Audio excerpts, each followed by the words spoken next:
Omega blows the hell up.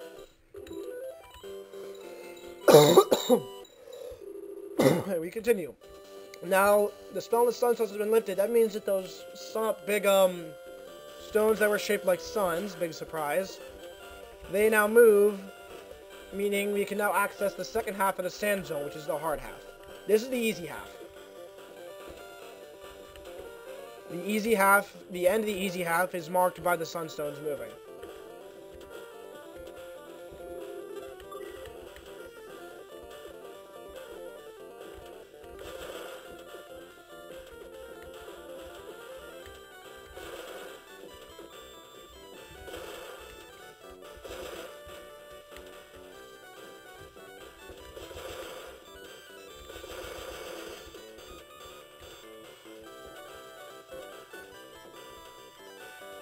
Sunstones move. All because you defeated a robot. And we meet the first of the enemies in the second half, the skeleton enemies. The second half of the sand zone is littered with these, like, skeleton enemies. That's the whole theme about that. There's kind of theme with that. Now, if you did get the bubbler back in Mimiga Village, this is the portion of the sand zone with these platforms here where the bubbler is actually kind of good, because it actually can kill these guys relatively quickly. There's one portion close to the end of this path here that has a ton of those birds that the bubbler actually can clear that part pretty fast. Other than that, though, the bubbler isn't a useful gun.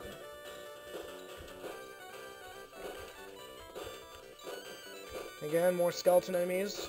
This part is really easy if you have the fireball. Well, of course you're gonna have the fireball. You can't pass them. You can't pass up the fireball. It's impossible. Because one way or another, you have to give Stan his key, and he has to give you the fireball. So it's actually impossible to pass the fireball.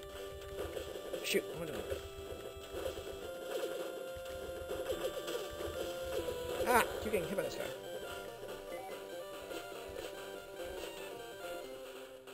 What is that guy doing there?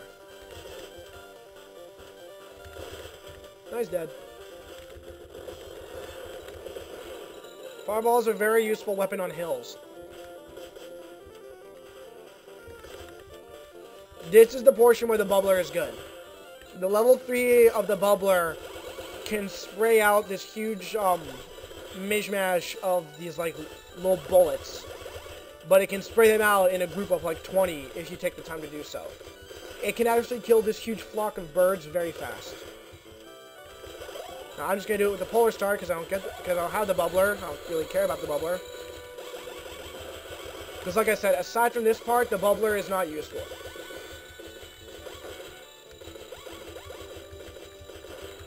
Okay, my wrist is sore.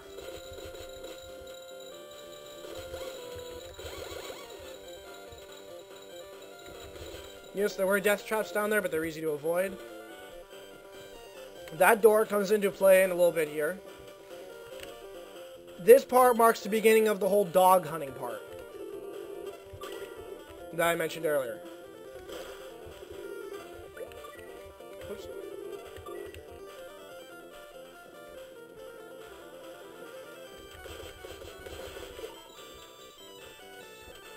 Oddly enough, you're blasting a gun, destroying hideous creatures, and jumping on 100-foot tall pillars, and yet the dog still stays on your head. That's just kind of weird. It's one hell of a dog.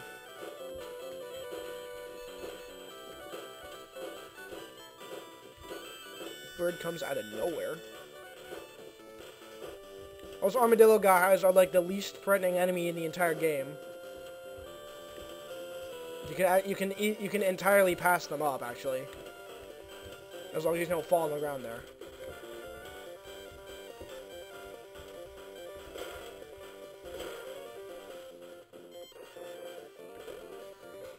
This is Jenka's house.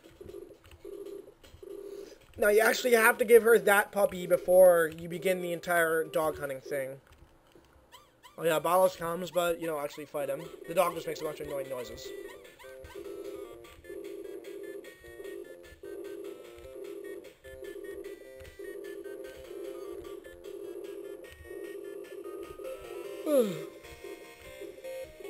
I'm probably on about part 10 right now. I think I've been doing this for about an hour. Wait, that'll be part 6. No, there's no way I'm on part 6. This has probably been more than an hour, I guess.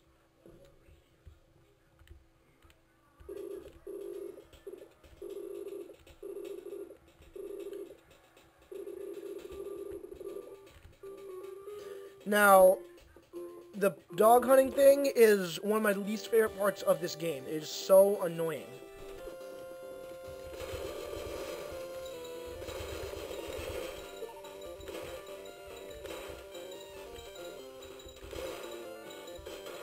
Now, the first one, or really one of them, I guess, is over this way. Back where you fought Curly at. You have to talk to the guy on this wall. He says a bunch of crap about Jenka. And Nate says this, you have to talk to him before you can bring the dog with you.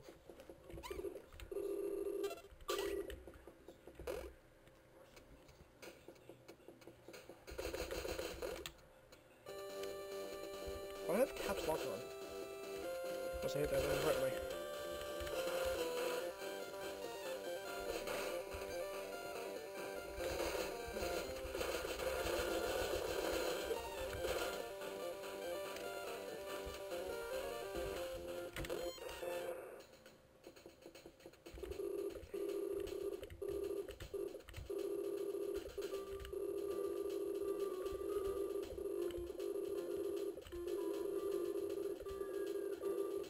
She just says a bunch of stuff about the red flowers. Continuing.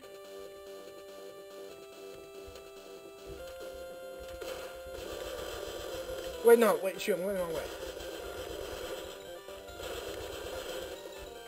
Whoops.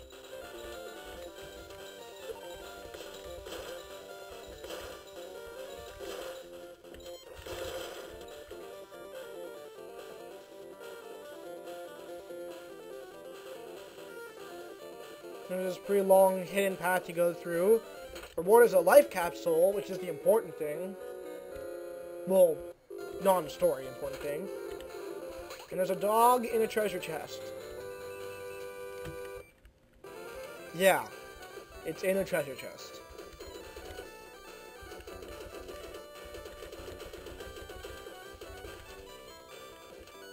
Also, the dog can go through walls. That's just kind of weird.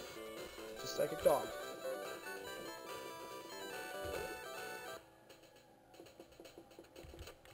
Whoops.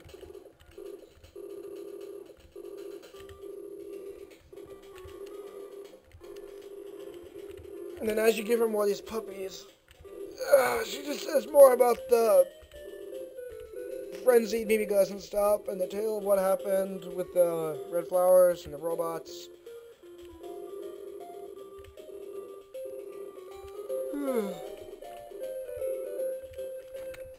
Whatever.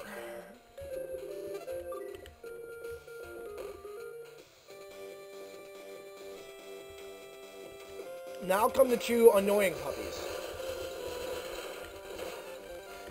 I just did the two easy ones. Now come the two... Well, okay, the first one was actually one of the annoying ones, actually, but...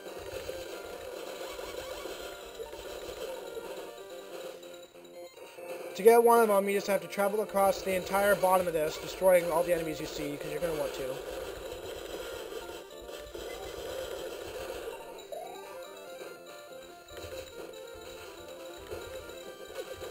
One good thing about the fireball, it has a very nice range. It can barely get off the ground, but it has a nice range. Oh my god, it has a nice range. And pretty good damage, too. I just made that seem a lot more easy than it is. That is actually really annoying if you miss it the first pass through there. Because then it just runs back and forth across the bottom of the sand zone. You have to try to catch it. That is irritating.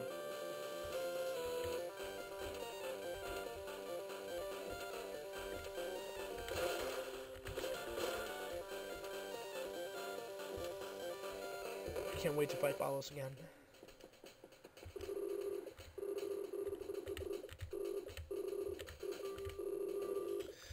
And she says more stuff about the red flowers and the tragedy and whatnot. I don't care. I've seen this like 5 times.